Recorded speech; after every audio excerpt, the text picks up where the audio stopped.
Good evening. আজকে class 12 এর education, ঠিক আছে? হ্যাঁ, বসে যাও সবাই একটু। ক্লাস 12 এর এডুকেশন, থার্ড চ্যাপ্টারের থার্ড ইউনিট, তৃতীয় অধ্যায়ের তৃতীয় একক। গতদিন প্রেষণাটা করিয়েছিলাম, প্রেষণা পর্যন্ত। আজকে বুদ্ধি, ইন্টেলিজেন্স। বুদ্ধির অর্থ, ইন্টেলিজেন্স আমরা জানি, তো বুদ্ধির অর্থটা আমরা আগে জানবো, ঠিক আছে? বুদ্ধি শব্দটি ল্যাটিন শব্দ ইন্টেলিজিয়ার থেকে এসেছে, যার অর্থ বোঝা বা অনুধাবন করা, ঠিক আছে? এই যে ল্যাটিন শব্দ, বুদ্ধি শব্দটি কোন শব্দ থেকে এসেছে? ল্যাটিন শব্দ ইন্টেলিজিয়ার থেকে এসেছে, ঠিক আছে? এই জায়গাটা একটু লিখে নেবে সবাই। বুদ্ধি শব্দটি ল্যাটিন শব্দ ইন্টেলিজিয়ার থেকে এসেছে, যার অর্থ বোঝা বা অনুধাবন করা, ঠিক আছে? কোনো কিছুকে বোঝা। বুদ্ধি মানেই হলো তুমি বুঝেছো, কি বুঝেছো সেই বিষয়টা সম্পর্কে যে অবগত হওয়া, এটাই মানে আমাদের বুদ্ধি।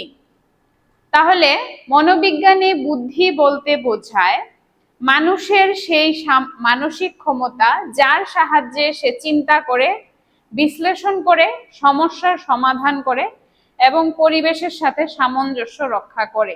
মনোবিজ্ঞানে বুদ্ধি বলতে বুঝিয়েছে কি, মানুষের যে মানসিক ক্ষমতাটা, মানে আমাদের যে মেন্টাল যে স্ট্যাবিলিটি বা পাওয়ার, সেটা কি করবে? আমাদের সবকিছুকে চিন্তা করতে সাহায্য করবে, তারপর বিশ্লেষণ করতে, অ্যানালাইজিং, আর সমস্যার সমাধান, প্রবলেম সলভিং করতে যেগুলো সাহায্য করে, আর এনভায়রনমেন্টের সাথে যে সামঞ্জস্যপূর্ণতাটা, এটা রক্ষা করার জন্য যা হয় সেটাই বুদ্ধি আমাদের, ঠিক আছে? আমরা যাই কিছু করি বুদ্ধি ছাড়া কোনো কিছু হয় না। অর্থাৎ বুদ্ধি হলো এমন একটি সামগ্রিক মানসিক শক্তি যা আমাদের শেখা, যুক্তি করা, বিচার করা, স্মরণ রাখা এবং নতুন পরিস্থিতির মোকাবিলা করার সক্ষমতা প্রদান করে। বুদ্ধি এমন একটা সামগ্রিক মানসিক শক্তি, মানে সামগ্রিক মানে সবটা মিলে যে মানসিক শক্তি, যা আমাদেরকে কি করবে?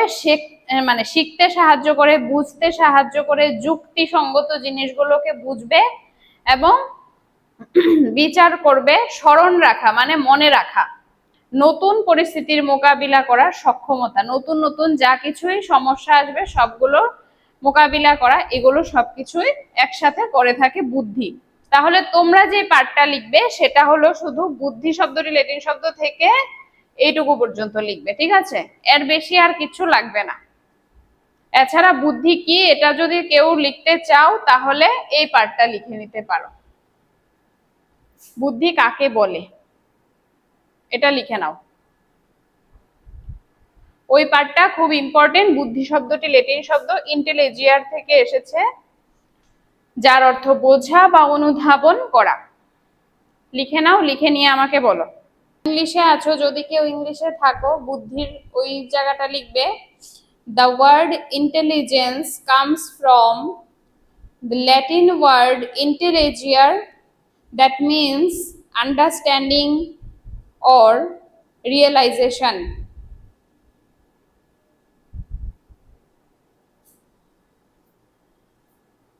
নিচে লিখে দিই, আমি উপরেই লিখছি।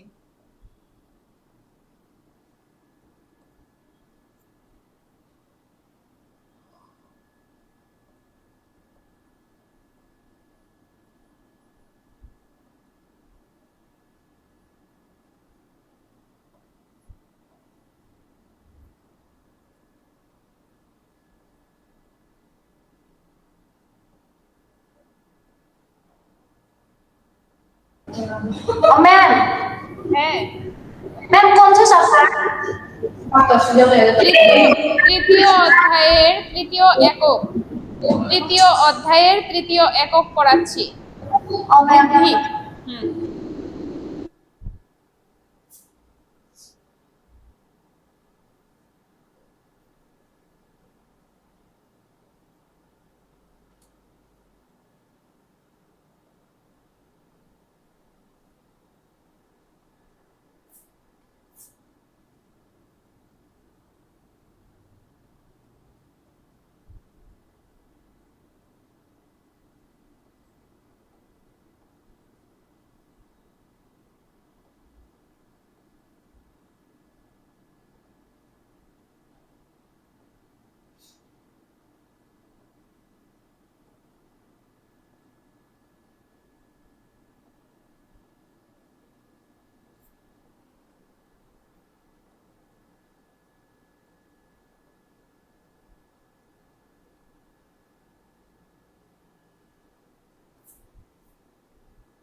নাও ইংলিশে যারা আছো ওরা লিখে নাও।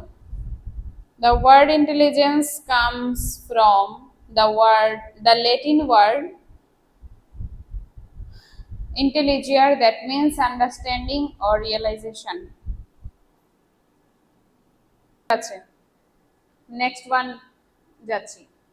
দেখো, বুদ্ধির প্রধান তত্ত্ব সমূহ, থিওরি ফ্যাক্টর, ঠিক আছে, বুদ্ধির থিওরি ফ্যাক্টর থাকে। এবার কিছু জিনিস একটু সাইকোলজিক্যাল থাকবে, একটু বুঝতে ট্রাই করবে তোমরা, ঠিক আছে, কোথাও না বুঝলে আমাকে বলবে, আবার আমি তোমাদেরকে বুঝিয়ে দেব। বুদ্ধির যে প্রধান তত্ত্ব সমূহগুলো আছে এগুলো হলো চার্লস পিয়ারম্যানের দ্বি উপাদান তত্ত্ব। চার্লস পিয়ারম্যান হলো চার্লস, ঠিক আছে, চার্লস না, উনি লর উপর রেফ আছে, চার্লস পিয়ারম্যানের দ্বি উপাদান তত্ত্ব, two factor theory of intelligence. Okay, two factor থিওরিটা কি? প্রবর্তক হয়েছে ব্রিটিশ মনোবিজ্ঞানী চার্লস পিয়ারম্যান। চার্লস পিয়ারম্যানের দ্বি উপাদান তত্ত্বটা কে আবিষ্কার করেছিলেন বা প্রবর্তক কে? তাহলে আমরা বলবো ব্রিটিশ মনোবিজ্ঞানী চার্লস পিয়ারম্যান। এটা ওনার জন্ম সন, ঠিক আছে, মানে জন্ম আর মৃত্যু। হ্যাঁ, তো এটা একটা পার্ট গেল। তারপর আসবে মূল ভাবনা। স্পিয়ারম্যান বলেন যে বুদ্ধি দুই ধরনের উপাদান দ্বারা গঠিত, একটা জি ফ্যাক্টর, একটা এস ফ্যাক্টর। জি ফ্যাক্টর হয়েছে গিয়ে জেনারেল ফ্যাক্টর, মানে সাধারণ জিনিসগুলো, আর এস ফ্যাক্টর হলো গিয়ে স্পেসিফিক ফ্যাক্টর, মানে বিশেষ কিছু তত্ত্ব, ঠিক আছে। দুটো উপাদান দিয়ে বুদ্ধি তৈরি হয়। আমাদের বুদ্ধিটা কোনোভাবেই এক জায়গায় বা মানে একটা জিনিস দিয়ে তৈরি হতে পারে না, এটা বলেছে চার্লস পিয়ারম্যান। বলেছে কি জেনারেল ফ্যাক্টর, মানে তুমি এই জিনিসটা সম্পর্কে জন্ম থেকেই জানো, ঠিক আছে। আরেকটা হবে এস ফ্যাক্টর, স্পেসিফিক ফ্যাক্টর, ওইটাও তুমি জন্ম থেকে জানো কিন্তু একটু আলাদাভাবে নতুন কিছু ভাবতে সাহায্য করে থাকে। যেমন এই যে জি ফ্যাক্টর, জেনারেল ফ্যাক্টর, এটি সাধারণ বুদ্ধি বা সামগ্রিক মানসিক শক্তি, মানে এটা তুমি জন্মগতই হয়ে থাকে, এটা একটা স্বাভাবিক সাধারণ ধরনের বুদ্ধি বা সামগ্রিক মানসিক শক্তি। এটা সব ধরনের মানসিক কাজে এই সাধারণ বুদ্ধির ভূমিকা থাকে। যত ধরনের মানসিক কাজ করবে, মানে তুমি জল খেতে যাচ্ছ, ভাত খেতে যাচ্ছ, ঘুমাতে যাচ্ছ, পড়তে যাচ্ছ, সবকিছুতে জি ফ্যাক্টর কাজ করবে। আমি এখানে হাত পা নাড়াচাড়া করে পড়াশোনা করাচ্ছি, সেটাও একটা জি ফ্যাক্টর। কিন্তু S factor means specific factor, একটা বিশেষ উপাদান দ্বারাই গঠিত হয়ে থাকে। একটি নির্দিষ্ট ক্ষেত্র ভিত্তিক বুদ্ধি, এটা একটা নির্দিষ্ট ক্ষেত্রেই শুধু অ্যাপ্লাই হবে, যেমন গণিতে দক্ষতা, ভাষায় দক্ষতা, সঙ্গীতে প্রতিভা বা নৃত্য প্রতিভা, এই সবকিছু যে স্পেসিফিক ফ্যাক্টর, একজন পার্সনের মধ্যে স্পেসিফিক কয়েকটা জিনিস থাকতে পারে। এবার তোমার মধ্যে তুমি পড়াশোনা পারো, তুমি গানও পারবে, তুমি নাচও পারবে, তুমি আবৃত্তিও পারবে, এই স্পেসিফিক ফ্যাক্টর গুলো মানে বিশেষ যে উপাদানগুলো তোমার মধ্যে প্রত্যেকটা জিনিস থাকতেও পারে আবার নাও থাকতে পারে, ঠিক আছে, বোঝা গেছে এই পর্যন্ত? হ্যাঁ, তো তোমার মধ্যে তুমি গান জানতেও পারো নাও জানতে পারো, সেটা একটা স্পেসিফিক, মানে পার্সন টু পার্সন ভ্যারাই করবে, ঠিক আছে, ব্যক্তি ভেদে জাতি ভেদে আলাদা আলাদা হতে পারে, ঠিক আছে, ব্যক্তি ভেদে আলাদা হবে, কারণ গণিতে দক্ষতা সবার থাকে না, পড়াশোনায় দক্ষতা সবার থাকে না, সবাই যে খুব ভালো পড়াশোনা করে মানে ডক্টর ইঞ্জিনিয়ার হবে এমন কোনো কথা নেই, অনেকে অনেক রকমের হতেই পারে। তো এস ফ্যাক্টরটা সবার মধ্যে মানে রান করে না, শুধু স্পেসিফিক কয়েকটা জিনিস স্পেসিফিক পার্সন ভ্যারাই করে সেগুলো থাকে। আর জি ফ্যাক্টর কি আমাদের সবার মধ্যে থাকে। তাইলে কোশ্চেন যদি হয় আমাদের সবার মধ্যে কোন ফ্যাক্টরটা সবসময় থাকে, আনসারটা হবে জি ফ্যাক্টর, ঠিক আছে। এবার কোশ্চেন যদি আসে এস ফ্যাক্টরের কয়েকটা উদাহরণ দাও বা কয়েকটা give an example of S factor, তাইলে কি আসবে? গণিতে দক্ষতা, ভাষায় দক্ষতা, সঙ্গীতে প্রতিভা, নৃত্যে প্রতিভা, আবৃত্তি করা, এই সব কিছুই, এবং নাটক করা, পড়াশোনা করা, এই মানে বেশি, অনেকেই দেখবে পড়াশোনাটা একটু বেশি করে থাকে, কারণ তার ওই জিনিসটা, তার প্রত্যেকটা সাবজেক্টের মধ্যে একটা প্রতিভা রয়েছে, ঠিক আছে, বোঝা গেছে? দুটো ফ্যাক্টর খুব ভালো বুঝেছো কিন্তু, কোশ্চেন করবো কিন্তু। নেক্সট ওয়ান, উদাহরণ, একজন শিক্ষার্থী গণিতে ভালো, এটাই মানে এস ফ্যাক্টর, ঠিক আছে, কিন্তু ভাষায় দুর্বল হতে পারে, তবে তার সাধারণ বুদ্ধি জি ফ্যাক্টর তাকে অন্যান্য ক্ষেত্রে শিখতে সাহায্য করে থাকে। মানে একজন ব্যক্তি গণিতে ভালো, সে অন্য ভাষায় মানে দক্ষ নাই হতে পারে, কিন্তু তার ভেতরে যে জি ফ্যাক্টরটা আছে সেটা তাকে কি করবে, কন্টিনিউ একটা রানিং প্রসেসের মধ্যে রেখে যাবে, রানিং প্রসেসে সে থেকে যায়। আর তখন কি করবে, গণিতের দক্ষতাটা গণিতেই থেকে যাবে, কিন্তু ওই পাশাপাশি বাকি সাবজেক্ট গুলোতে সে হালকা পাতলা করে টাচে যেতে পারবে, একেবারেই যে জিরোতে থাকবে এরকম কোনো কথা না। তো এটা কেন হতে পারে, জি ফ্যাক্টরের জন্য। আর এস ফ্যাক্টর মানেই হয়েছে ও গণিতে খুব ভালো। এবার কেউ নাচ খুব ভালো জানে, আমি তো নাচ ভালো তাইলে জানবো না, ও ভালো নাচ জানে কিন্তু সে আবার আমার মতো ভালো লাইক একটা সাবজেক্ট জানে না, জিওগ্রাফি বা একটা পলিটিক্যাল সায়েন্স, এই বিষয়গুলো ও খুব ভালো জানে না, কিন্তু ওর ভেতরে যে জি ফ্যাক্টরটা আছে সেটা ওকে রান করাতে ট্রাই করবে পলিটিক্যাল সায়েন্স ইয়া এডুকেশন যা কিছু আছে অন্যান্য সাবজেক্ট গুলোতে। বোঝা গেছে? ঠিক আছে। তারপর এই যে ফ্যাক্টরের গুরুত্বগুলো কি, এই তত্ত্ব প্রথমবারের মতো বুদ্ধিকে পরিমাপযোগ্য রূপে ব্যাখ্যা করে। এই যে চার্লস পিয়ারম্যানের তত্ত্ব বুদ্ধিকে প্রথমবারের মতো পরিমাপযোগ্য বলে ব্যাখ্যা করেছিল, ঠিক আছে। তাহলে এটা কার তত্ত্ব প্রথমবারের মতো বুদ্ধিকে পরিমাপযোগ্য রূপে ব্যাখ্যা করে, চার্লস পিয়ারম্যানের তত্ত্ব। আমরা যদি প্রশ্ন আসে যে কে মানে বুদ্ধিকে প্রথমবারের মতো পরিমাপযোগ্য রূপে ব্যাখ্যা করেছিল বা করেছিলেন, তোমরা বলবে কি চার্লস পিয়ারম্যান। বোঝা গেছে? মনোবৈজ্ঞানিক পরীক্ষার মাধ্যমে বুদ্ধি নির্ণয়ের ভিত্তি তৈরি করে, আইকিউ টেস্ট, এটা আমরা পড়বো কার আইকিউ কতটুক, ঠিক আছে। বুদ্ধাঙ্ক, আইকিউ মানেই হয়েছে বুদ্ধাঙ্ক।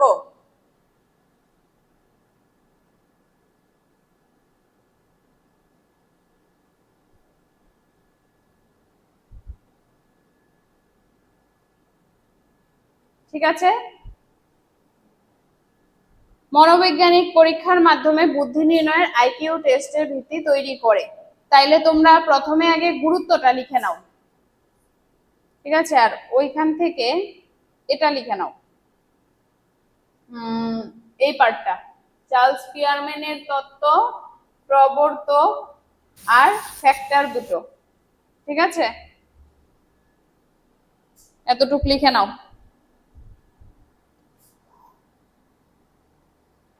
নেক্সট ওয়ান, এই জায়গাটা লিখো গুরুত্বটা, স্পিয়ারম্যানের তত্ত্বের গুরুত্ব।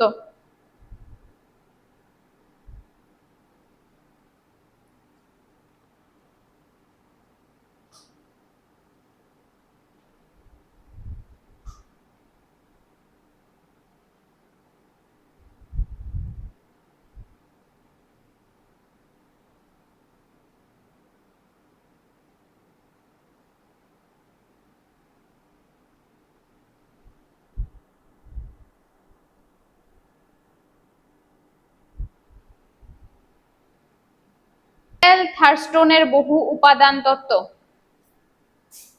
এটা খা না, এটা থা।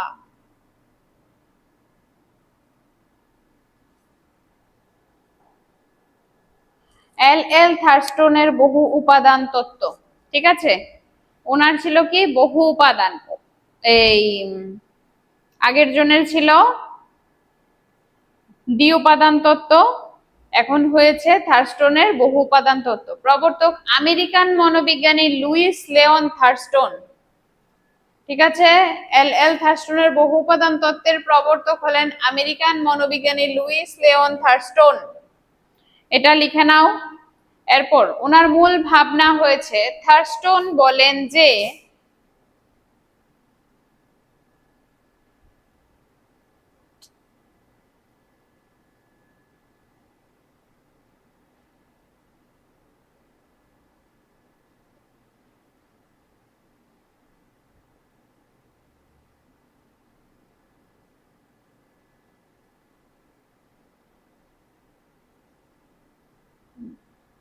থার্স্টন বলেন যে বুদ্ধি একক নয়, বরং অনেকগুলো স্বাধীন মানসিক ক্ষমতার সমষ্টি।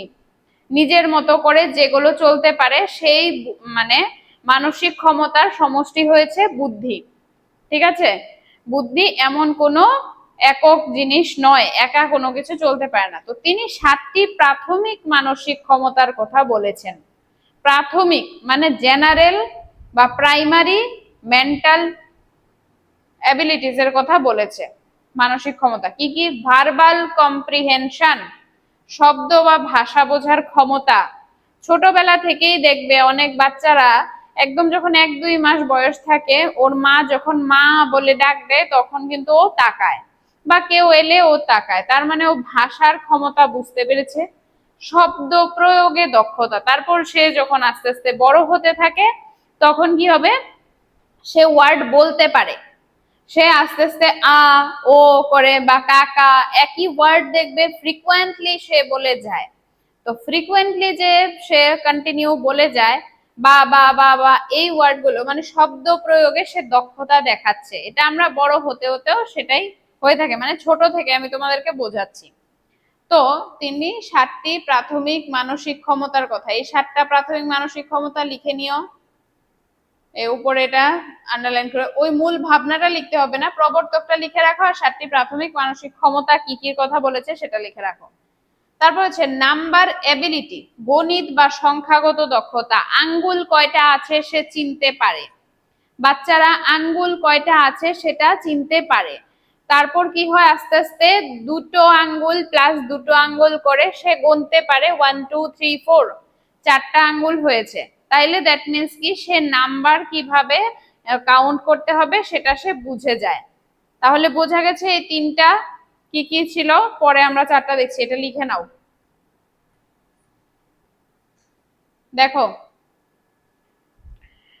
এল থার্স্টনের যে তত্ত্বটা আছে বহু উপাদান তত্ত্ব, মানে 7টি প্রাথমিক তত্ত্ব, এটার গুরুত্ব হয়েছে নিচে। আর আমরা 4 নাম্বারটা পড়বো, মেমোরি, স্মরণ শক্তি। ঠিক আছে,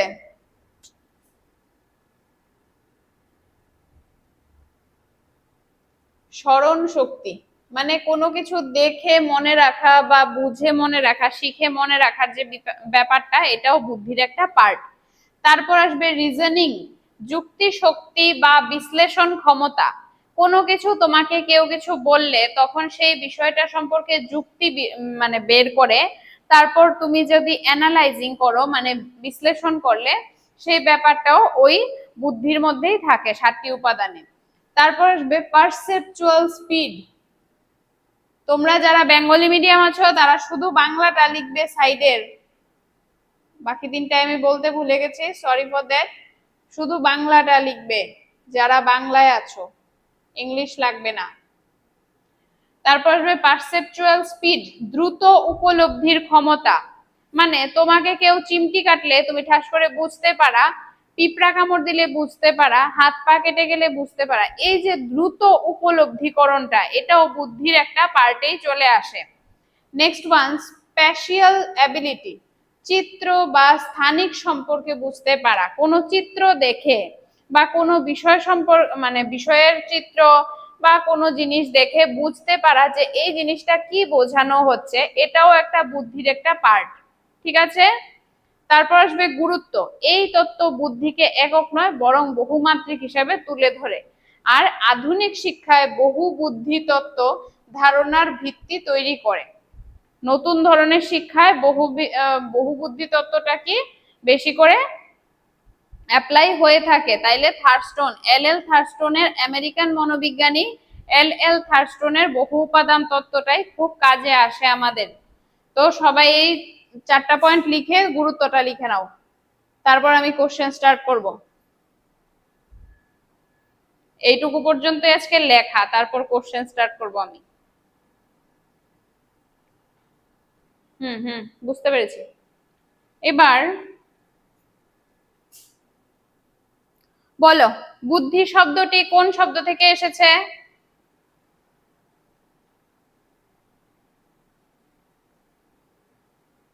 বলো। হ্যাঁ, আনমিউট করো রমেশ, হাত তুললে তো। যারাই পারবে আনসারটা আনমিউট করো, করে বলো বুদ্ধি শব্দটি কোন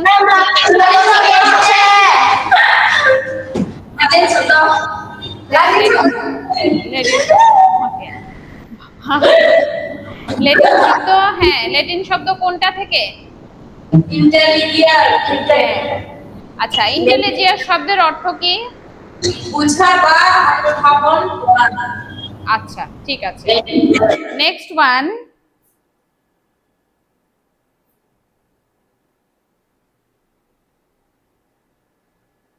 স্পিয়ারম্যানের তত্ত্বটি কয়টা উপাদানে মানে গঠিত, মানে উনি যে কয়টা ভাগে ভাগ করেছে স্পিয়ারম্যান?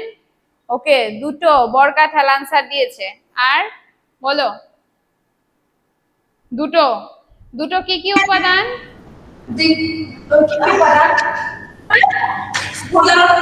বিশেষ উপাদান। হ্যাঁ জি ফ্যাক্টর, এক্স ফ্যাক্টর।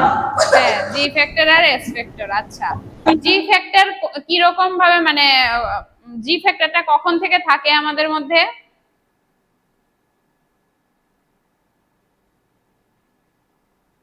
জি ফ্যাক্টর কখন থেকে থাকে?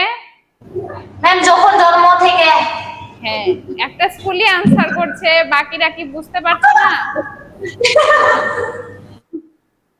আচ্ছা, আর এস ফ্যাক্টরের একটা উদাহরণ বলো তো, এস ফ্যাক্টরের উদাহরণ বলো একটা।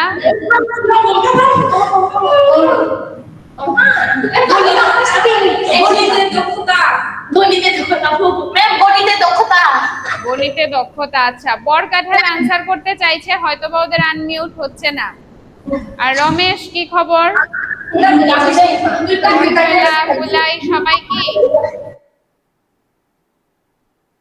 কি ব্যাপার?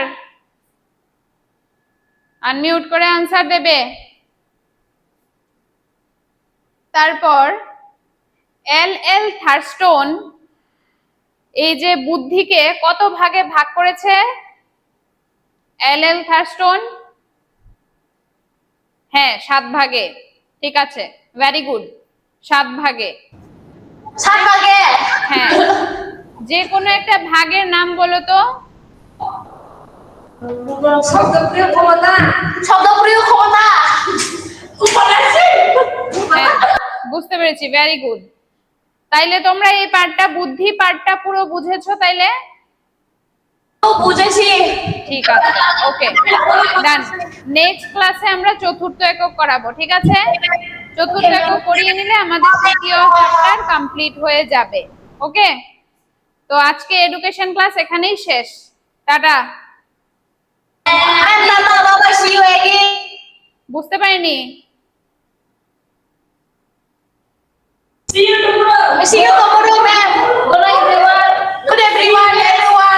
হ্যাঁ ঠিক আছে। হ্যাঁ শোনো, তোমাদের সাথে একটু কথা ছিল, বসো। এডুকেশন যে আমি করিয়েছি, প্রথম অধ্যায় করিয়েছি কমপ্লিট, দ্বিতীয় অধ্যায়ও আমার কমপ্লিট, ঠিক আছে? তৃতীয় অধ্যায়ের আমার চলছে কি তৃতীয় একক, আজকে পুরো কমপ্লিট করে দিলাম। চতুর্থ একক ধরবো, এরপরে নেক্সট দিন আমরা চতুর্থ এককটা কমপ্লিট করে আমি একটু দেখছি তোমাদের সিলেবাসটা, ডিসকাস করে দেই।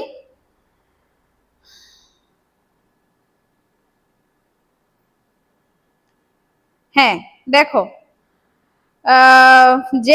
জেকুইশ Rousseau, Heinrich Pestalozzi, William August Froebel, Maria Montessori, complete কি? মন্তেসরির এগুলো কমপ্লিট করেছিলাম, দ্বিতীয় অধ্যায় কমপ্লিট হয়েছিল। তারপর গতদিনকে ব্যক্তি স্বাতন্ত্রতা আর প্রেষণা করিয়েছিল।